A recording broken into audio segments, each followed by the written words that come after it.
Ilang taon ka na ba? 19 po. 19. Ilang taon mo hitin ang iyong bigote? Uy. Bagong tubo. Bagong tubo. 19 pa lang. Pero Rainier, ang pinag-uusapan natin ay may unique set of parents. In your case, what makes your parents unique? Mga bulag po sila. Na blind. Dalawa Parehas sila. po. Apo.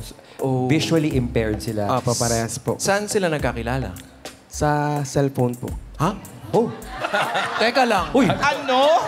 Nagulat kayo. Ano? Phone pal. ganyan. Nagsasalita po kasi yung cellphone na may talkback po silang ginagamit.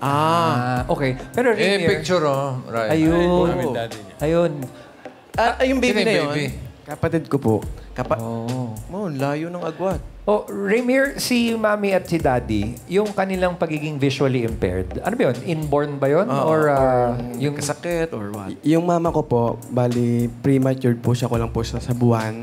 At yung papa ko natigtas po siya na convulsion. Sa inyo namang magkapatid, wala namang... Wala po. Kahit isa po. Salamat sa Diyos po. Nababasa mo yung... Yung mga AI test. Hindi. Pero Rainier, so you grew up na yung both parents mo, yun nga, may... totally walang makita. Walang kakayanan makakita. Wala Paano na yun? po talaga. How was that growing up? Anong naaalala mo nun habang nung maliit ka pa? Sabi po nila sa akin na kahit ganito yung magulang mo, kaya kita pag-aralin. Pagtatapos kita. Pero yung araw na... Binubulog din ba nila sa'yo? Oo, kasi may natutulog yung kapatid nila. Lakas mo yung boses mo, Rainier. Nung ano po kasi... Relax lang. Game. Pogi mo pala. Ano ba naman yan?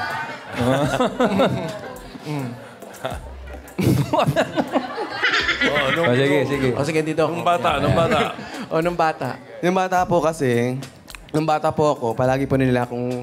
Parang ginagabi wala na po sila mga mata. Na kahit na walang-wala po kami, ay gumagawa po silang paraan para mabuhay po kami pamilya. Para buhayin kayo. Paano kayo sa bahay? Paano ka... Siyempre, bilang ang layo ng agwat nyo nung kapatid mo, parang ikaw lang nagtutulong sa bahay. May mga kamag-anak naman po kami tumutulong-tulong po naman. Asan yung mga yan? Kausapin ko nga. So, Rainier, anong masasabi mo sa iyong mga magulang? Nakikinig ngayon yun. Yes. Ma, maraming salamat sa iyo at sana wag po kayo magbago. Sana magmahalin niyo yung sarili niyo at sarili ng mga anak niyo. Kailan mo pa. May mga trabaho ba sila? Anong work nila? Massage therapy po sila sa isang mall clinic. Na ngayon po ay wala na po silang trabaho. Nagsa-service na lang po sila sa may bahay-bahay po nila na tinatawagan na lang po sila. Kung wala naman po, wala po talaga. Parang on-call na. Ano pangalan ni Mami at Daddy? Rachel Onggo ko po pati Rocky Iñeco. Si Rachel at si Rocky. Ikaw ba, Rainier, nag-aaral pa?